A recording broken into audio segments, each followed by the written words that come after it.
A'udzubillahi minasyaitonirrajim. Bismillahirrahmanirrahim. Alhamdulillahilladzi hadana li hadza wa ma kunna linahtadiya laulan hadanallah.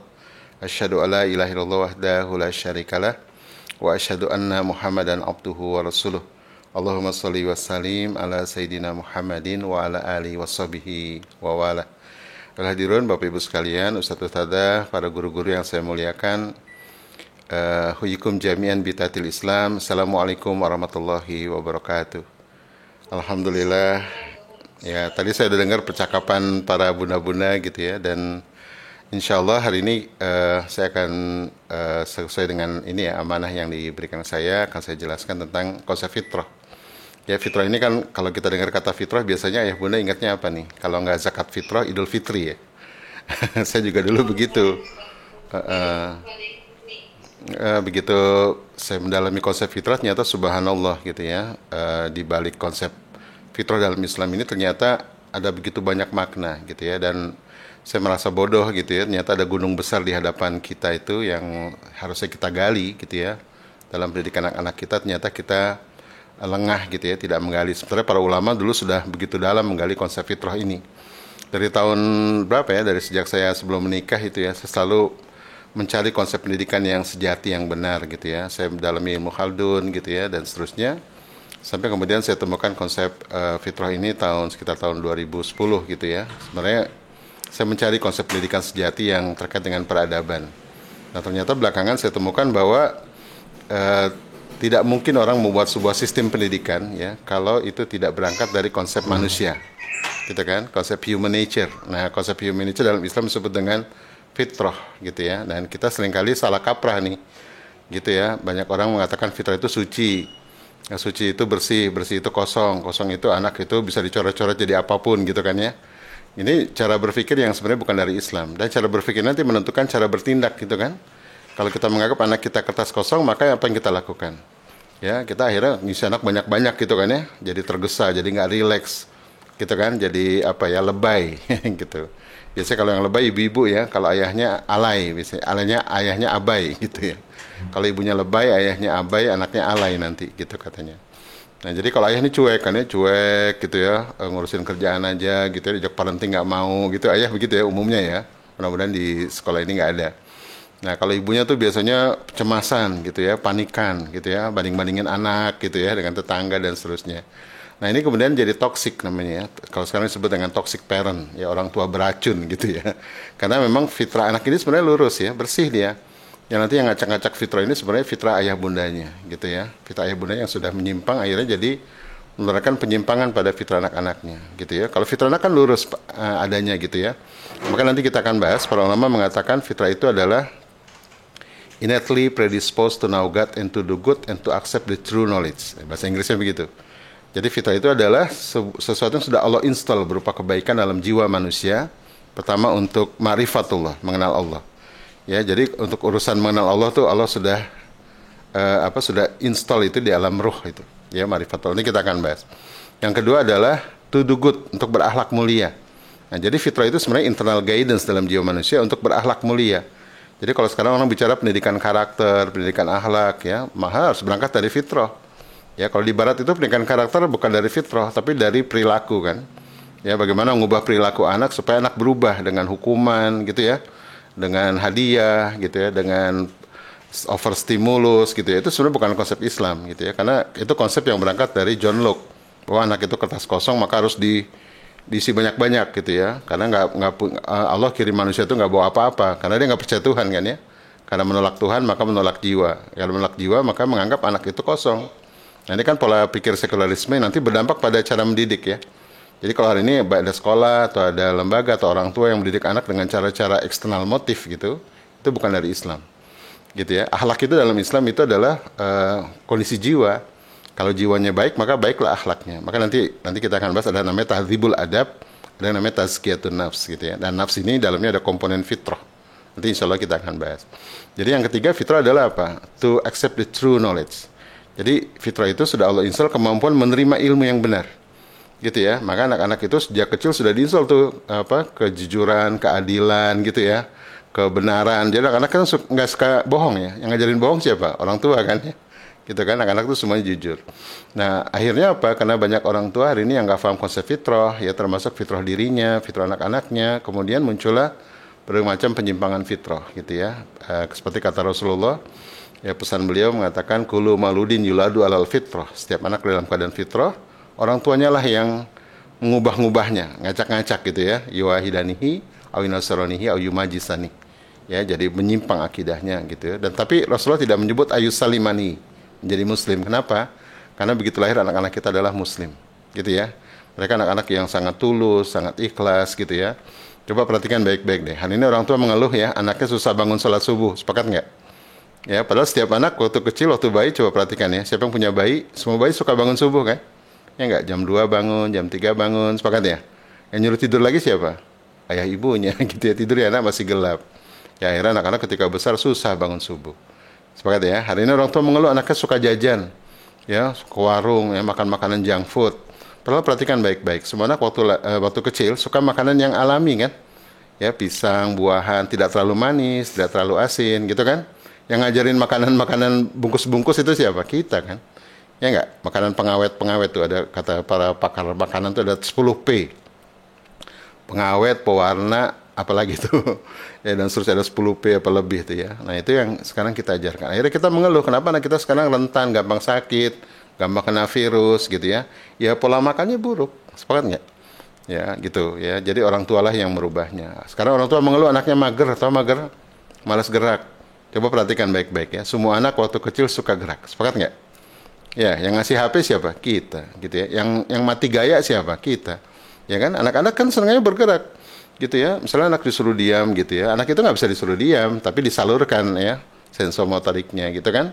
Apalagi anak SD ya, anak SD itu kan saat ngebolang gitu kan. Nah kita orang tua maunya ceramah doang gitu ya, tidak mau membersamai ya, tidak mau kreatif menciptakan kegiatan yang seru bersama anak. Yang ada adalah marah-marah, menghukum gitu ya, menghujat dan seterusnya gitu ya. Akibatnya apa? Nanti terjadilah penyimpangan fitrah. Oleh karena itu insya Allah hari ini ya Bunda, insya Allah dengan bersama saya gitu ya, dengan alhamdulillah kita diundang di forum ini, sama-sama kita akan menggali konsep fitrah ya, biar kita mendidik anak lebih rileks, kan ya, lebih rileks, lebih optimis, kan Allah sudah install semuanya, gitu ya. Kenapa kita harus tergesa gitu ya? Misalnya kayak membaca gitu, anak-anak saya 5 orang ya, 5 orang ini nggak ada yang saya ajarin membaca, bisa baca semua. Yang penting apa? Cinta dulu gitu kan, cinta buku, cinta ilmu, nanti dia akan bisa membaca, dia akan nanya-nanya gitu kan. Nah ini kan perlu keteladanan, sepakat ya.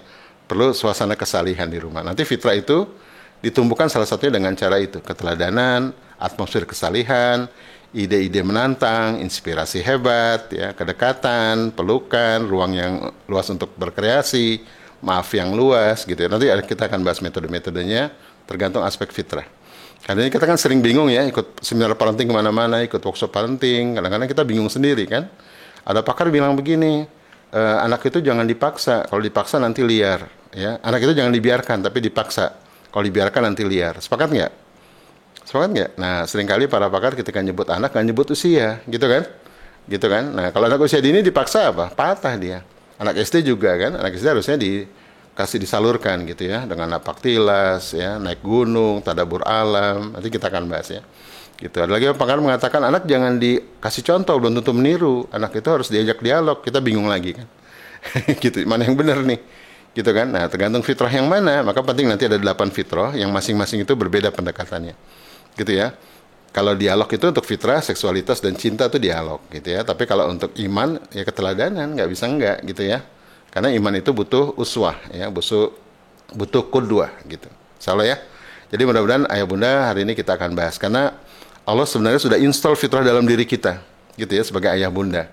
Jadi ketika Allah berikan kita anak dengan fitrahnya, maka sebenarnya Allah install fitrah mendidik mereka dalam jiwa kita. Sepanjang kita menyambutnya, gitu ya, menyambutnya panggilan Allah bukan segen, bukan malas, gitu ya. Maka nanti ada kaidah dalam konsep fitrah, kaidahnya begini bunyinya. Allah tidak akan memanggil mereka yang mampu, tapi Allah akan memampukan mereka yang terpanggil.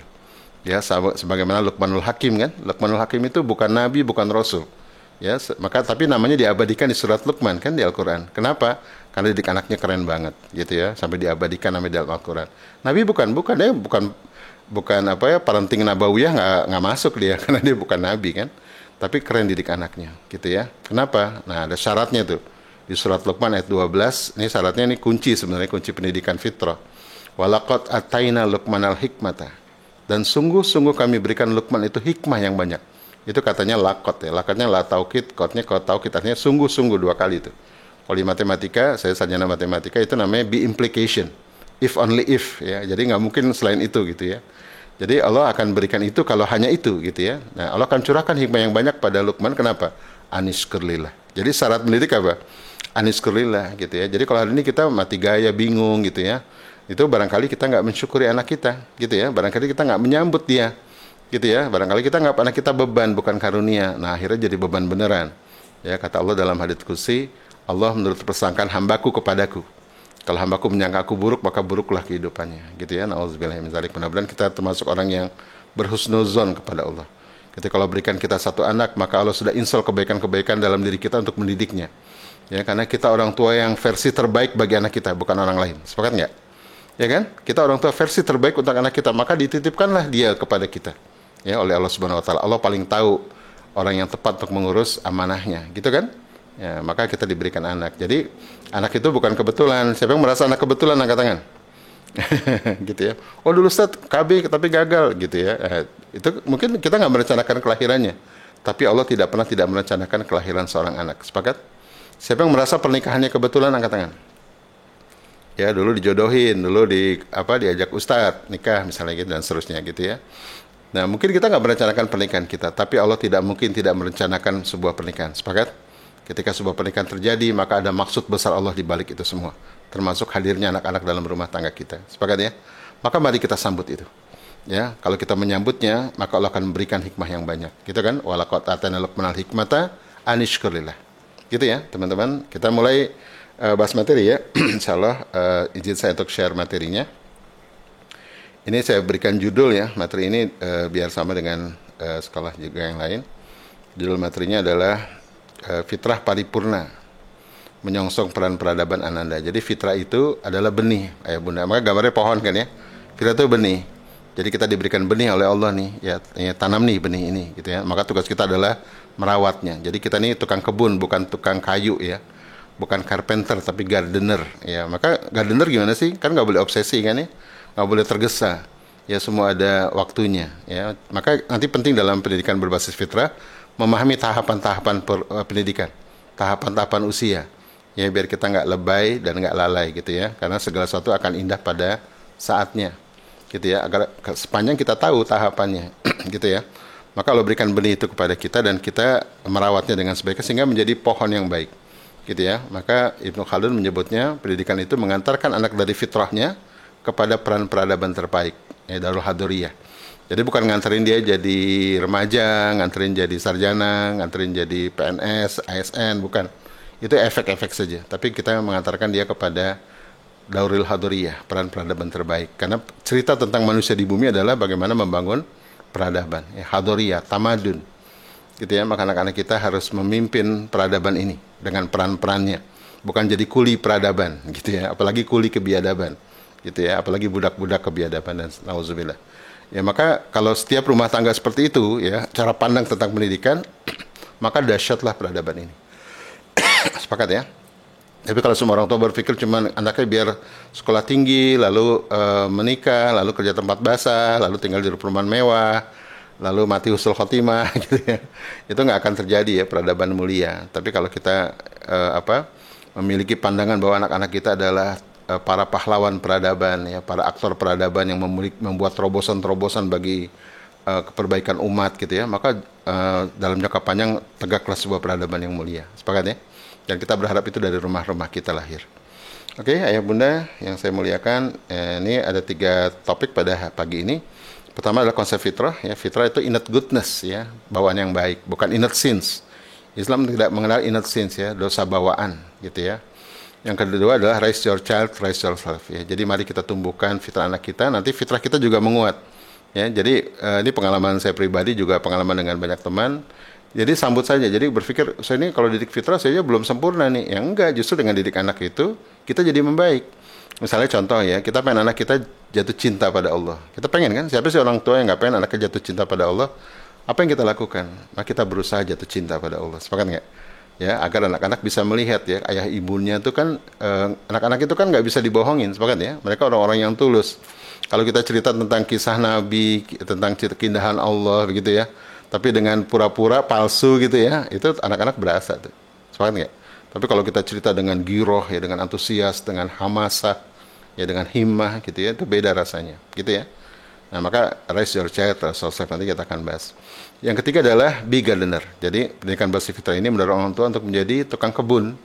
Ya, selama pandemi teman-teman barangkali ada yang udah mulai jadi tukang kebun barangkali ya, nanam-nanam begitu ya. Nah, begitulah cara mendidik anak, gitu ya, sesuai dengan benihnya. Jadi nggak berlaku kaidah makin cepat makin baik. Ya, baru dikasih benih, ditanam ya 2-3 hari pengen buru-buru berbuah, disiram banyak-banyak, pupuk banyak-banyak, gitu ya, membusuk akarnya, gitu kan? Nah, kalau kita dikasih benih benih cabai ya buahnya cabai kan, dikasih benih tomat ya buahnya tomat begitu. Jadi nggak bisa kita mengingkari kehendak Allah. Tugas kita hanya mengikuti saja fitrah itu dan yakinlah itulah kebaikan ya, tadi inner goodness. Sepakat ya? Kita mulai. Yang pertama adalah inner goodness ya, fitrah sebagai bawaan baik. Nah, ini Bapak Ibu sekalian, Allah tidak menghendaki manusia itu terpuruk. Allah tidak menghendaki manusia itu tidak bahagia ya. Ibnu Arabi dalam bukunya tentang The Chemist of Happiness mengatakan bahwa fitrah itu ya, Allah itu menghendaki manusia itu bahagia di dunia. Oleh karena itu Allah siapkan fitrahnya. Ya, jadi sepanjang manusia itu mengikuti fitrahnya, kemudian menempatkan dirinya sebagai hamba Tuhan, menjalani peran-peran sebagai peran peradaban ya, sebagai khalifah di muka bumi, maka akan bahagia dia, kata Ibnu Arabi begitu ya. Nah, Bapak Ibu sekalian, ini saya pampang ya tokoh-tokoh peradaban dalam Islam. Gitu ya, sepanjang sejarah sejak zaman Rasulullah ya, Usama bin Zaid sampai abad ke-20 ya. Ini tokoh di Indonesia Pak Muhammad Natsir. Ini sampai saya cuplik dari setiap ratus tahun gitu ya, tapi loncat-loncat. Ya, jadi saya mulai dari Usama bin Zaid. Kenapa dari Usama? Usama ini adalah sahabat muda ketika Rasulullah tua gitu ya. Jadi kalau sahabat-sahabat tua itu kan masuk Islamnya udah tua ya, Umar, Abu Bakar gitu ya. Nah, yang muda itu Ali gitu ya. Tapi ini lebih muda lagi. Jadi Usama bin Zaid ini waktu Rasulullah menjelang wafat dia masih umur masih muda lah, ya, sekitar 18-19 tahun. Usama bin Zaid ini dididik langsung oleh Rasulullah ya. Dia dinikahkan Nabi pada usia 15 tahun. Kebayang ya? Berarti udah, kalau Nabi nikahin orang berarti apa? Nggak main-main kan? Berarti dia sudah dewasa betul, sudah mature gitu ya. Kalau sekarang orang nikah dini rame ya. Rame kenapa? Bukan masalah nikah dininya. Ya, nikah tua pun kalau nggak siap fitrahnya sama aja kan? Ya, bikin parah gitu ya. Gitu ya. Ayah bunda yang merasakan pasangannya mungkin nggak dewasa kan? Terasa betul ya. Punya pasangan umur 25, 30 tapi banyak fitrah-fitrahnya yang nggak tumbuh. Terasa betul beratnya gitu ya. Ya nggak? Nanti kita akan bahas. Nah, ini nikah Nabi umur 15 tahun, kemudian ditunjuk menjadi panglima perang Tabuk pada umur, ada yang bilang 17, ada yang bilang 18. Kebayang ya? Anak 17 tahun mimpin pasukan ke Tabuk ya, memimpin 10.000 pasukan gitu. Ya, jadi para pakar sejarah mengatakan kenapa Rasulullah menyuruh Usama yang masih muda, anak kemarin sore. Padahal banyak generasi Islam, banyak tokoh-tokoh Islam yang jago, lebih senior, lebih jago berperang gitu ya. Karena Rasulullah yang nunjukin pada dunia. Gitu ya, begitulah seharusnya pemuda Islam. Gitu ya, tampil ke pentas sejarah pada usia belasan tahun. Maka ayah bunda, dalam pendidikan kita ini mengantar anak kita jangan jadi remaja, tapi jadi pemuda. Karena kata remaja itu nggak dikenal dalam Islam. Ya, adolescence, ya, adolescene itu nggak dikenal dalam Islam. Ya, teenagers, teens gitu ya. Sekarang yang bikin kita sakit kepala itu kan karena remaja. Kenapa remaja? Karena remaja itu kan dia balik tapi belum akil. Maksudnya apa tuh? Sudah dewasa, ya, sudah tubuhnya sudah orang dewasa, suaranya besar, gitu ya, sudah mens ya, tapi kelakuannya anak-anak, sepakat nggak? Itu karena nggak akil ya, nggak dewasa gitu. Di masa lalu orang nyebutnya sinubuluk ya, jadi kalau sudah disebut balik itu lengkap dia, akilnya, baliknya iya. Kalau sekarang nggak disebut balik, akilnya ketinggalan, gitu ya. Nah, jadi sekarang apalagi sekarang baliknya lebih cepat. Balik itu gini ya, anak laki itu mimpi basah, kalau perempuan itu menstruasi ya atau haid. Gitu kan? Sekarang kan lebih cepat ya, anak SD kelas 4, kelas 5 sudah mimpi basah. Ya, sudah mens gitu. Sementara baru bisa nikah umur berapa? 20, bahkan 25 sekarang gitu ya. Lalu 15 tahun ngapain? Nah, ini kan jadi masalah ya, sepakat nggak? Jadi masalah, kedewasaan tidak dididik ya, sementara gizi disuplai habis-habisan, gizi, tontonan gitu ya. Akhirnya kita jadi, kalau dulu zaman saya sebut gedong ya, gede dongo gitu ya. Jadi badannya besar, sehat. Sekarang para orang tua sekarang kan mementingkan penampakan ya, badannya besar, sehat, bahkan Kadang-kadang banyak anak yang obesitas ya karena disuplai gizi overnutrisi besar-besaran, tapi tidak dibangun ya, tidak dibangun kedewasaannya, tidak dibangun akilnya. Pinter-pinter, jadi banyak anak sekarang pinter tapi nggak dewasa kan. Maka nanti kita akan bahas ya, well schooled belum tentu well educated. Tersekolahkan dengan baik belum tentu terdidik dengan baik. Ada perbedaan yang panjang, yang luas antara pensekolahan dengan pendidikan. Kan dua hal yang berbeda tuh. Ya maka nanti dalam pendidikan perlu terlibat orang tua nih. Nggak bisa cuma sekolah kan. Karena beda wilayah sebenarnya. Kalau sekolah itu bicara tentang taklim, pengajaran. Sementara pendidikan itu bicara tentang tarbiyah, tentang takdib gitu ya. Nanti kita akan bahas itu. Nah, dengan pendidikan seperti itu ya, yang komprehensif itu, maka lahirlah orang-orang hebat seperti ini. Ya, ada Imam Ghazali ya, umur 11 tahun sudah jadi dosen, sudah jadi mahasiswa, umur 14 tahun kehabisan dosen, umur 18 tahun jadi mufti atau mufti ya, ahli fatwa. Al-Khawarizmi umur 10 tahun dia hafiz Quran, kemudian menemukan rumus ABC gitu ya. Tahu rumus ABC? Masih ingat nggak? Rumus menyelesaikan persamaan kuadrat. Minus B plus minus akar B kuadrat minus 4AC per 2A. Masih ingat? Nggak ada yang ingat ya. Karena kita belajar buat UN kan, gitu ya. Fitrah belajar kita cuma buat ujian. Nanti kita akan bahas tuh ya, meredupnya fitrah belajar. Imam Ghazali juga sama ya. Jadi kalau Al-Khawarizmi ini namanya diabadikan jadi nama mata kuliah algoritma. Saya ngajar algoritma ini 3 semester ya di jurusan komputasi itu. Yang mata kuliah paling keriting adalah di jurusan komputasi itu algoritma. Ini dasar ilmu programming sebenarnya. Ya, kemudian umur 18 jadi guru besar matematika. Berikutnya Imam Ghazali juga begitu. Ya, beliau sampai wafat tuh 40 karya masterpiece dan mulai menulis sejak umur 19 tahun. Gitu ya, dahsyat. Berikutnya Muhammad Al-Fatih nih, banyak orang pengen orang tua anaknya kayak Muhammad Al-Fatih ya. Yang menaklukkan Konstantinopel itu kan mewujudkan ramalan Rasulullah kan. Rasulullah ditanya, ya Rasulullah lebih dulu dikuasai mana, Konstantinia atau Rum gitu ya. Itu ketika umat Islam masih lemah itu, kata Rasulullah umat Islam nanti akan lebih dulu menguasai Konstantinia ya, pasukan pada saat itu pasukan terbaik, panglima perang pada saat itu panglima terbaik gitu ya. Nah ini Muhammad Al-Fatih, dia melakukan Konstantinopel pada umur berapa? Pada umur 19 tahun, ada yang bilang 21 tahun, tapi memulai debut penyerangannya pada umur 16 tahun. Jadi Bapak Ibu sekalian, orang-orang hebat ini belasan tahun, kira-kira sekarang SMA lah ya, sudah punya peran peradaban terbaik, sudah mentas gitu. Kenapa? Karena pendidikannya benar. Sepakat nggak? Pendidikannya benar. Kalau sekarang anak 17 tahun boro-boro memimpin pasukan ya, suruh nonton adiknya aja hilang gitu kan, suruh beli galon datangnya gas, suruh beli gas datangnya galon, sepakat nggak? Ya bukan salah mereka, salah kita gitu, karena kita cuma mengekor sistem, sepakat nggak? Kita nggak punya kurikulum sendiri yang berbasis Islam yang benar gitu ya. Kita cuma ngekor sistem. Ya, usia dini persiapan masuk SD, calistung. Usia SD persiapan masuk SMP. Usia SMP persiapan masuk SMA. Usia SMA persiapan kuliah. Kuliah persiapan bekerja, begitu terus. Ya, ngikutin arus industri. Ya harusnya usia dini itu apa? Bukan persiapan masuk SD. Usia dini bagaimana biar fitrahnya utuh. Fitrah adabnya utuh tumbuh pada usia dininya. Gitu. SD juga sama. Ya bagaimana dia fitrah-fitrahnya tumbuh dengan cara eksplorasi, ekspedisi begitu ya, sehingga menjadi orang yang patuh dengan kesadaran tinggi kepada Allah. Itu SD. Jadi target SD itu orang yang patuh dengan kesadaran, bukan persiapan masuk SMP gitu ya. Gitu. Usia 10 tahun bahkan Rasulullah kalau nggak sholat ditempeleng ya, berarti patuh dengan kesadaran. Bakat-bakatnya tumbuh di usia 10. Maka nanti di framework fitrah ya Bunda nanti bisa lihat di belakang saya itu ada framework fitrah ya. Itu ada tahapan-tahapan dan ada indikator. Usia 10 tahun seorang anak paling tidak ya dia sudah sholat udah nggak disuruh-suruh, bakatnya sudah ketemu gitu ya, belajarnya sudah bisa research gitu ya, terus kemudian sudah jadi kalau laki-laki jadi laki-laki yang tulen gitu ya, nggak melambai.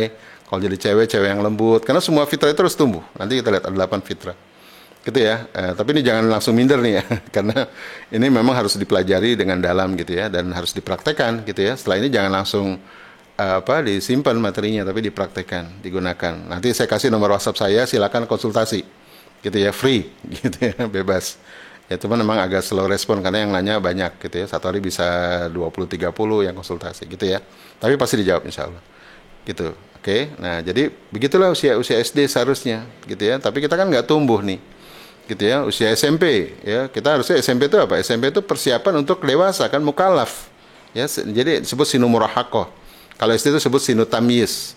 Kalau saya dengar tadi dialognya katanya SD itu mulai di masa tawanan ya. Kalau itu dari Sayyidina Ali kan.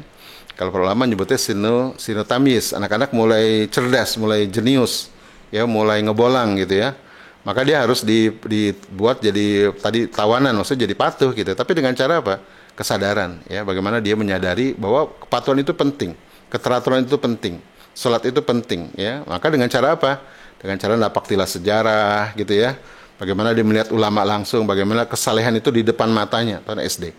Ya, kalau ada rezeki backpacker ke Hagia Sophia di Turki atau backpacker umroh gitu ya, atau berkunjung ke rumah ulama, itu anak SD harusnya begitu. Bagaimana melihat dunia bekerja, bagaimana melihat keimanan itu bekerja, bagaimana melihat kesalahan itu di depan matanya. Itu anak-anak SD. Ya, bukan banyak diceritakan. Kalau banyak diceritakan itu anak TK, kisah. SD kisah penting, tapi lebih penting lagi bagaimana menunjukkan dia, bagaimana kesalahan itu bekerja. Sehingga, oh iya ternyata alam semesta ini tunduk sama Allah ya, Pak Guru ya, Bu Guru ya gitu ya. Ternyata ada keteraturan di semesta. Maka kalau Allah perintahkan kita sholat, hal yang wajar kok gitu ya. Karena semua itu tunduk, tau'an wa karhan. Ya, pohon-pohon, planet semua tunduk pada Allah ya. Bilang bulan bintang itu beredar pada garis edarnya. Kulun fi falaki yasbahun gitu ya. Maka wajar lah kalau saya tunduk pada Allah, begitu kan. Nah itu harus melihat kan. Diajak naik ke gunung, teropong bintang, ya nggak? Sepakat ya? Nah, lihat bagaimana pahlawan itu berjuang gitu ya. Bagaimana mereka istiqomah. Nah itu anak-anak SD.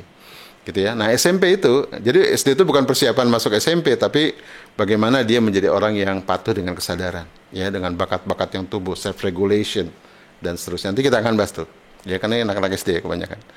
Nanti SMP baru masuk ke tahap untuk siru murahakoh, tahap ditempa, bukakan rekening, bikinkan paspor, ya, kemudian kasih investasi itu SMP. Ya SMP jadi bukan cari SMA favorit, bukan, tapi bagaimana dia persiapan jadi mukalaf. Karena umur 15 tahun, semua ulama sepakat anak-anak harus mukalaf. Ya, karena masuk sinu taklif. Mukalaf itu apa sih? Ya, bukan hanya wajib sholat, ya wajib puasa, tapi juga wajib zakat, wajib haji, wajib nafkah, wajib jihad. 15 tahun. Ya, maka ulama sepakat kalau anak 15 tahun sudah tidak wajib lagi dinafkahi. Jadi Bapak Ibu sekalian kalau masih punya anak 15 ke atas masih dinafkahi, dibayarin, ya itu namanya bukan nafkah tapi sodakoh. Karena statusnya fakir miskin. Gitu ya.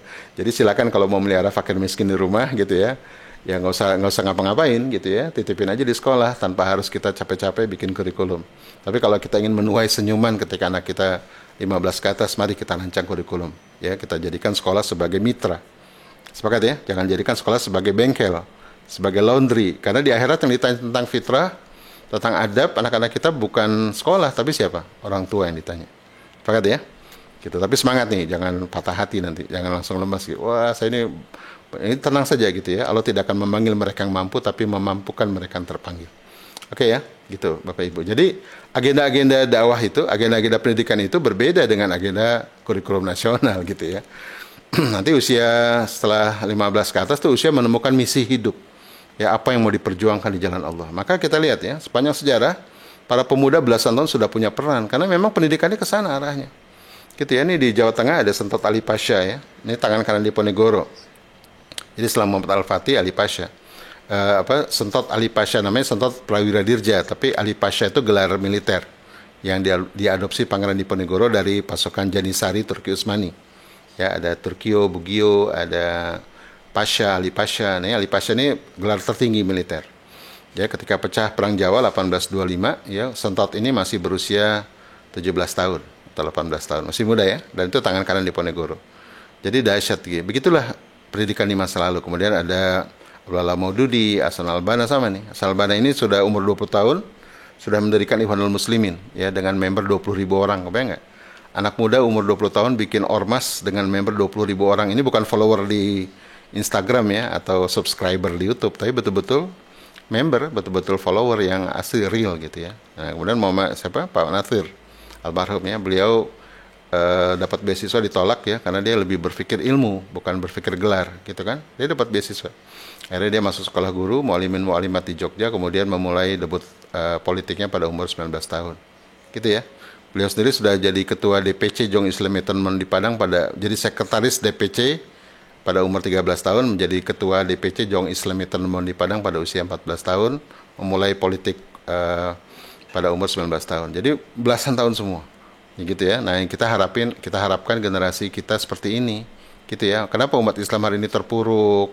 Ya, dianggap teroris ya, susah bangkit. Karena memang pendidikan kita harus berubah, harus direform, harus direformasi. Gitu ya. Dan itu dari kita, dari rumah-rumah kita, dari sekolah-sekolah muslim. Sepakat ya Bapak Ibu? Gitu. Oke, sekolah-sekolah, mohon maaf ya, sekolah Katolik, sekolah Cina juga membuat kurikulum hidden kurikulum, gitu ya, nggak main-main mereka. Jadi kurikulum pemerintah dipakai, tapi mereka bikin hidden kurikulum sendiri ya. Karena kalau cuma ngikutin kurikulum pemerintah, nggak akan jadi gitu ya. Mereka pemerintah juga bingung sebenarnya mau kemana gitu. Oke Bapak Ibu, nah ini Hamka tahun 50 pernah menyindir kita ya. Jadi hari ini katanya banyak dokter, di tahun 50 dia bicara. Dalam bukunya ini buku cetakan ke-10 tahun 82, tapi dia bicara tahun 50. Banyak guru, dokter, hakim, insinyur, banyak orang yang bukunya satu gudang, diplomanya segulung besar, tapi tiba di masyarakat menjadi orang yang mati karena dia bukan orang masyarakat. Hidupnya hanya untuk mementingkan dirinya, diplomanya atau sarjananya hanya untuk mencari harta. Hatinya sudah seperti batu katanya. Nah, hari ini banyak orang begitu ya, anak-anak kita pengen jadi YouTuber, pengen jadi terkenal ya, seperti Gen Halilintar gitu ya. Tapi kontribusinya buat umat nothing gitu ya, tapi nggak punya giroh ya, bagaimana menyuruh kebenaran, bagaimana membuat perubahan bagi umat ya, buat dirinya aja ya, dirinya aja gitu. Nah itu karena ini tadi ya, banyak pendidikan tidak mengarahkan anak menjadi tadi Daurul Hadoriyah, jadi khalifah di muka bumi, tapi diarahkan hanya menjadi pencari kerja, pencari makan ya, kesenangan. Maka dia bilang nih, tidak punya cita-cita lain daripada kesenangan dirinya, pribadinya tidak kuat ya, nggak kokoh jiwanya itu ya, jadi diombang-ambing dia karena fitrahnya nggak tumbuh dengan paripurna. Dia bergerak bukan karena dorongan jiwa dan akalnya, kepandaiannya yang banyak itu jadi pandai nih, nggak, bukan orang bodoh nih, orang pintar gitu ya, tapi kerap kali digunakan untuk kerap kali menimbulkan takutnya, jadi makin banyak ilmunya makin penakut ya, makin pengecut karena jiwanya nggak kokoh, bukan menimbulkan keberaniannya memasuki lapangan hidup. Nah, kalau semua anak-anak kita seperti ini, Bapak Ibu ya, maka pantaslah kalau Indonesia ini jadi, walaupun kaya raya alamnya melimpah ya, tapi kita dijajah habis-habisan. Kenapa? Karena mindset kita tentang pendidikan adalah melahirkan para kuli, orang yang cuma mencari kesenangan, yang cuma hebat bakatnya, hebat pintar otaknya ya, tapi tidak menjadi orang yang human being gitu ya. Maka pendidikan itu bukan melahirkan human thinking dan human doing, tapi human being, manusia insan kamil. Dalam Islam disebut insan kamil, manusia yang fitrahnya paripurna ya, dalam 8 dimensi. Kalau dalam konsep fitrah 8 dimensi itu tumbuh paripurna, itu disebut insan kamil ya. Dia seorang yang menyeru kebenaran, daiyah, dia seorang yang intelektual, dia seorang yang profesional, dia seorang yang sosial, dia seorang yang sangat dekat dengan keluarga gitu ya. Jadi itu harus lengkap itu tumbuhnya. Banyak hari ini para ayah ya, dia hebat dalam dakwah gitu ya, aktivis dakwah, tapi sama keluarga garing gitu ya, nggak mendidik anak, cuek gitu ya. Banyak kasus itu terjadi. Ada juga yang sama profesinya hebat tapi agamanya nggak hebat, agama hebat profesi nggak hebat, sama keluarga nggak hebat gitu kan. Nah ini harus 8 fitrah ini harus tumbuh paripurna sehingga anak-anak kita jadi insan kamil tadi. Kalau sempurna itu Rasulullah ya, kalau kita manusia paling tidak mendekati kesempurnaan, maka disebut paripurna ya, insan kamil tadi. Oke ya Bapak Ibu sekalian, jadi ini sebagai pengantarnya juga nih, tujuan pendidikan nih, guru saya Profesor Wadatuan Muhammad dari Malaysia gitu, di bukunya tentang educational philosophy mengatakan bahwa pendidikan itu dalam Islam itu cita-citanya adalah keberhasilan individu, kebahagiaan dan dunia dan akhirat. Jadi ada dunia ada akhirat. Jadi bukan dunia dilupakan, tapi harus include dengan akhirat. Sementara di barat tujuan pendidikan itu adalah keberhasilan atau mobilisasi sosial ekonomi bagi setiap murid. Gitu ya. Jadi murid-murid didorong untuk bisa menghasilkan pajak gitu ya, bisa dapat upah ya, tapi bukan membuat solusi, membuat karya. Karena peradaban itu diukur dari karya kan. Nah ini makanya anak kepala atas juga gurunya Profesor Wani mengatakan bahwa dalam Islam tujuan pendidikan adalah menciptakan manusia yang baik atau manusia paripurna, good man, atau insan kuli. Ya, kuli ini bukan kuli ya, kuli itu universal. Ya, atau insan kamil tadi, manusia yang paripurna fitrahnya sehingga memenuhi dimensi-dimensi hidupnya dengan terbaik gitu. Oke. Nah, ini contoh di Indonesia ya. Ini kalau visi pendidikannya bagus nih. Pendidikan adalah usaha sadar terencana mewujudkan suasana belajar, pokoknya bla bla bla, bagus ya, mengembangkan potensi diri dan sosial spiritual keagamaan, pengendalian diri dan seterusnya gitu ya. Tapi pada kenyataannya kita temukan ya banyak anak-anak mahasiswa yang salah jurusan gitu ya, anak-anak yang kemudian tidak punya spiritual ya, bahkan liberal gitu ya. Nah, bahkan termasuk bakat yang nggak tumbuh nih ya, 1.400 guru di DKI, 75% guru tidak berbakat jadi guru ya, 87% mahasiswa salah jurusan. Indonesia kekurangan leader. Ini presentasi saya tahun 2010 ya, sampai sekarang masih relevan nih.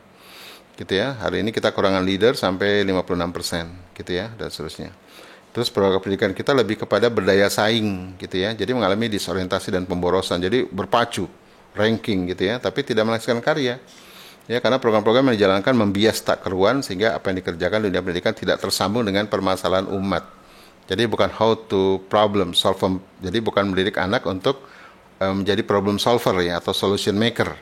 Ya, tapi cuma sekedar bersaing aja gitu ya, bersaing dalam gaji, bersaing dalam ranking, tapi have no idea about the solution gitu ya, nggak punya karya bagi umat gitu. Karena itu sekarang terjadi kan.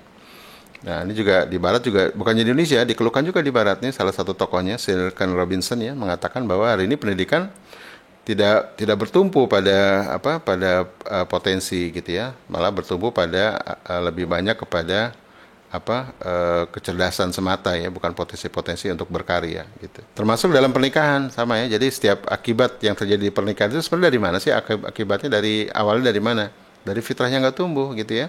Suami yang garing, yang kurang tangguh. Siapa yang punya suami kurang tangguh nih, mohon maaf ya. Gitu ya, gampang nyerah, banyak rencana, nggak pernah ngambil keputusan, gitu kan? Itu bikin sebel kan? Siapa yang punya istri bawel, comel, cerewet, gitu ya, yang nggak lembut, gitu ya, atau istrinya lebih maskulin dari suaminya, siapa nih, gitu kan? Itu kan karena fitrahnya nggak tumbuh, sepakat ya?